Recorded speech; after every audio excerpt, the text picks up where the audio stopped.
నేను గ్రేస్. మేమిద్దరం స్కూల్ ఆనెక్స్ నుండి మీ బయాలజీ ఎడ్యుకేటర్స్. ఈరోజు మనం ఒక ఇంట్రెస్టింగ్ జర్నీకి వెళ్తున్నాం.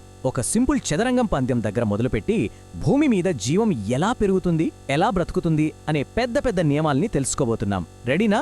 Let's go. ఓకే, ముందుగా ఒక కథ ఊహించుకోండి. ఒక గర్విష్టి అయిన రాజు, ఆయన ఆస్థానంలో ఒక తెలివైన మంత్రి. ఇద్దరూ చదరంగమాడుతున్నారు. మంత్రి ఒక చిన్న పందెం కాశాడు. రాజా, నేను గెలిస్తే ఈ చదరంగం బోర్డులోని మొదటి గడిలో ఒక గోధుమ గింజ పెట్టండి, రెండవ గడిలో 2, మూడవ గడిలో 4, అలా ప్రతి గడిలోనూ రెట్టింపు చేసుకుంటూ 64 గడిలకివ్వండి చాలు. రాజుకి నవ్వొచ్చింది.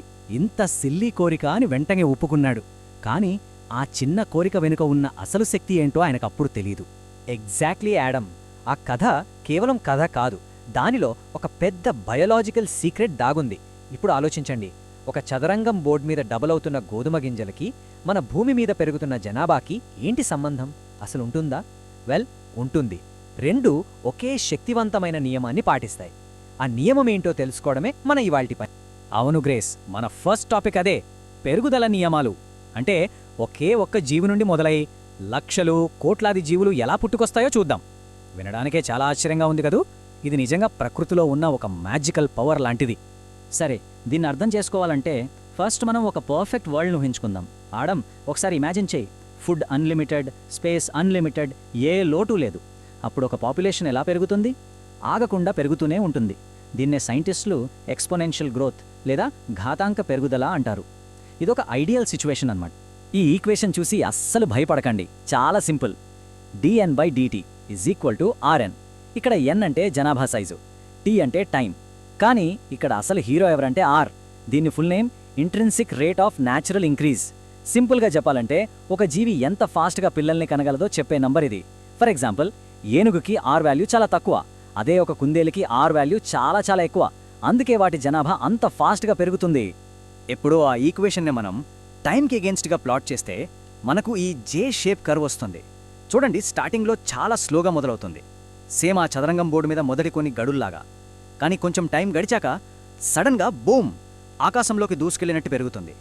ఇదే ఎక్స్పోనెన్షియల్ గ్రోత్ అంటే, ఒక విస్ఫోటనం లాంటి పెరుగుతుంది. ఓకే గ్రేస్, ఆ డ్రీమ్ వరల్డ్ అంతా బానే ఉంది. కానీ రియాలిటీలోకి వద్దాం. నిజ జీవితంలో అన్లిమిటెడ్ ఫుడ్, అన్లిమిటెడ్ స్పేస్ ఉంటాయా? ఛాన్సే లేదు.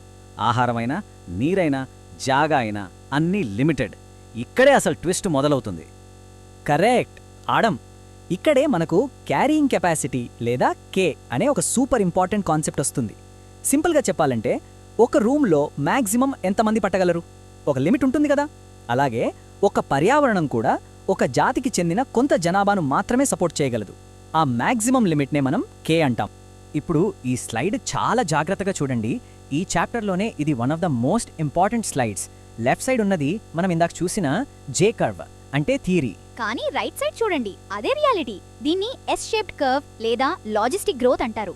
జనాభా స్టార్టింగ్ లో ఫాస్ట్ గా పెరుగుతుంది, కానీ రీసోర్సెస్ తగ్గే కొద్దీ, కాంపిటీషన్ పెరిగే కొద్దీ ఆ పెరుగుదల స్లో అయిపోతుంది. ఫైనల్ గా ఆ ఎన్విరాన్మెంట్ యొక్క క్యారీయింగ్ కెపాసిటీ కే దగ్గరకొచ్చి ఆగిపోతుంది. సో జే కర్వ్ ఒక డ్రీమ్ అయితే ఎస్ కర్వ్ అనేది రియాలిటీ అన్నమాట. ఓకే, ఒక పాపులేషన్ పెరిగి దాని లిమిట్ కేకి రీచ్ అయ్యింది. కథ అయిపోయిందా? లేదు. ఎందుకంటే ఏ జీవి కూడా ఒంటరిగా బ్రతకదు. ప్రకృతి అనేది ఒక పెద్ద కాలనీ లాంటిది. అక్కడ మన చుట్టూ రకరకాల జీవులు ఉంటాయి. బ్రతకాలంటే ఒకరితో ఒకరు ఇంటరాక్ట్ అవ్వాల్సిందే. కొన్ని ఫ్రెండ్లీగా ఉంటాయి, కొన్నిసార్లు గొడవలు పడతాయి. ఇదంతా ఒక పెద్ద నెగోషియేట్. ఈ రిలేషన్షిప్స్ని అర్థం చేసుకోవడానికి బయాలజిస్టులు ఒక సింపుల్ కోడ్ సిస్టమ్ వాడతారు. ఒక జీవికి బెనిఫిట్ అయితే ప్లస్ ప్లస్ వాడతారు, నష్టం జరిగితే మైనస్ మైనస్ వాడతారు, ఏ ఎఫెక్ట్ లేకపోతే జీరో జీరో వాడతారు. ఫర్ ఎగ్జాంపుల్, ఇద్దరికీ బెనిఫిట్ అయితే ప్లస్ ప్లస్, దాన్ని మ్యూచువలిజం అంటాం. ఇద్దరికీ నష్టమైతే మైనస్ మైనస్, దాన్ని కాంపిటీషన్ అంటాం. ఈ టేబుల్ మనకొక గైడ్లా పనిచేస్తుంది. సరే, ఇప్పుడు ఈ ప్లస్సులు, మైనస్లు, వీటిని కొన్ని రియల్ లైఫ్ ఇంట్రెస్టింగ్ కథల రూపంలో చూద్దాం. ప్రకృతిలో ఉన్న ఫ్రెండ్స్, శత్రువులు, ఇంకా ఫ్రీలోడర్స్ గురించి తెలుసుకుందాం. ముందుగా శత్రువుల కథ. బయాలజీలో దీన్ని ప్రేడేషన్ ప్లస్ మైనస్ అంటాం. దీనికోసం మనం 1920ల నాటి ఆస్ట్రేలియాకు వెళ్ళాలి. అక్కడ ఎవరో ప్రిక్లీ పియర్ కాక్టస్ అనే మొక్కను ఇంట్రడ్యూస్ చేశారు. దాన్ని తినే జీవులక్కడ లేకపోవడంతో అదొక రాక్షసుడిలా పెరిగిపోయింది. లక్షలాది ఎకరాలను ఆక్రమించి విలయం సృష్టించింది. ఫైనల్గా ఏం చేశారంటే, ఆ కాక్టస్ను తినే దాని సహజ శత్రువైన ఒక చిన్న పురుగును అక్కడ వదిలారు. అప్పుడు గానీ ఆ కాక్టస్ కంట్రోల్లోకి రాలేదు. చూసారా, ప్రెడిటర్స్ అంటే మనం ఎప్పుడూ విలన్స్లా చూస్తాం, కానీ అవి ఎకోసిస్టమ్కి చాలా అవసరం. యాడమ్ చెప్పిన కథలోలాగా అవి తమ ఆహారమైన జీవుల జనాభాను అదుపులో ఉంచుతాయి.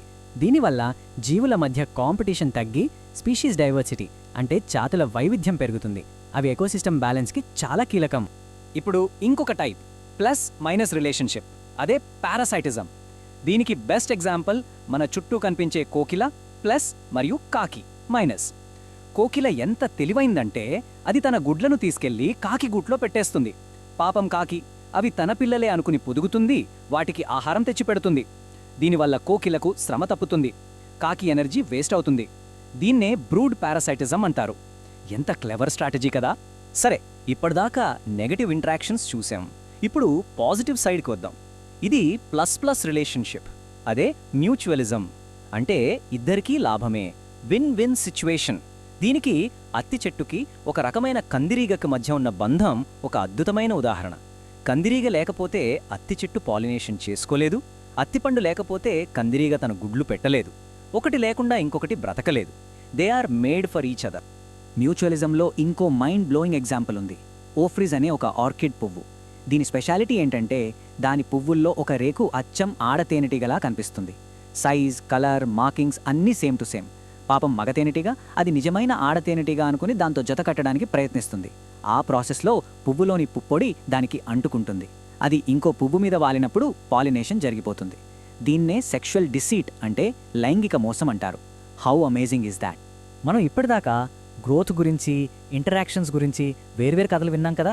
కానీ అసలు విషయం ఏంటంటే ఇవన్నీ విడివిడిగా ఉండవు. ఇవన్నీ ఒకదాంతో ఒకటి ముడిపడి ఉంటాయి. ఈ చిన్న చిన్న కథల దారాలన్నీ కలిస్తేనే ఎకోసిస్టమ్ అనే ఒక పెద్ద అందమైన వస్త్రం తయారవుతుంది. అవును, ఒక సింగిల్ ఆర్గానిజంతో మొదలై అది ఒక పాపులేషన్గా పెరిగి ఆ పాపులేషన్స్ అన్నీ కలిసి ఒక కమ్యూనిటీగా ఏర్పడి ఇలా జీవులకి వాటి చుట్టూ ఉన్న పర్యావరణానికి మధ్య ఉన్న ఇంటరాక్షన్ని స్టడీ చేయడాన్ని మనం ఎకాలజీ లేదా జీవావరణ శాస్త్రం అని పిలుస్తాం. ఈ టాపిక్ మాట్లాడుతున్నప్పుడు మనం ఖచ్చితంగా ఒకరిని గుర్తు చేసుకోవాలి. ఆయనే ప్రొఫెసర్ రామ్దేవ్ మిశ్రా. ఈయన్ని father of ecology in India అని పిలుస్తారు.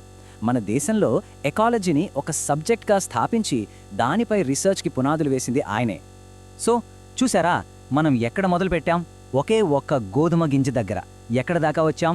ఒక తేనెటీగకి ఒక ఆర్కిడ్కి మధ్య ఉన్న కాంప్లెక్స్ డాన్స్ వరకు. కానీ ఈ మొత్తం కథ వెనుకున్నది రెండు సింపుల్ ఐడియాస్. ఒకటి గ్రోత్, రెండు ఇంటరాక్షన్. జీవ ప్రపంచం మొత్తం ఈ రెండింటి మీదే నడుస్తుంది. సరే, ఇప్పుడు మీ అందరికీ ఒక చిన్న ఛాలెంజ్. ఈరోజు స్కూల్ నుండి ఇంటికి వెళ్ళేటప్పుడు మీ చుట్టూ ఉన్న ప్రకృతిని కొంచెం గమనించండి. ఒక పువ్వు మీద వాలిన సీతాకోక చిలుక, అది ఏ రకమైన ఇంటరాక్షన్? చెట్టు మీద పక్షుల గూళ్ళు, గడ్డిమేస్తున్న ఆవులు, వీటన్నిట్లోనూ మనం ఈరోజు నేర్చుకున్న ఎకాలజీ ప్రిన్సిపల్స్ దాగి ఉన్నాయి. వాటిని కనుక్కోటానికి ట్రై చేయండి. ఈరోజు మనం నేర్చుకున్న విషయాలు అందరికీ బాగా అర్థమయ్యాయని అనుకుంటున్నాం. మీ ఎడ్యుకేటర్స్ నేను యాడమ్, మరి నేను grace from school on X. ఎప్పుడూ ఇలాగే అన్వేషిస్తూ ఉండండి.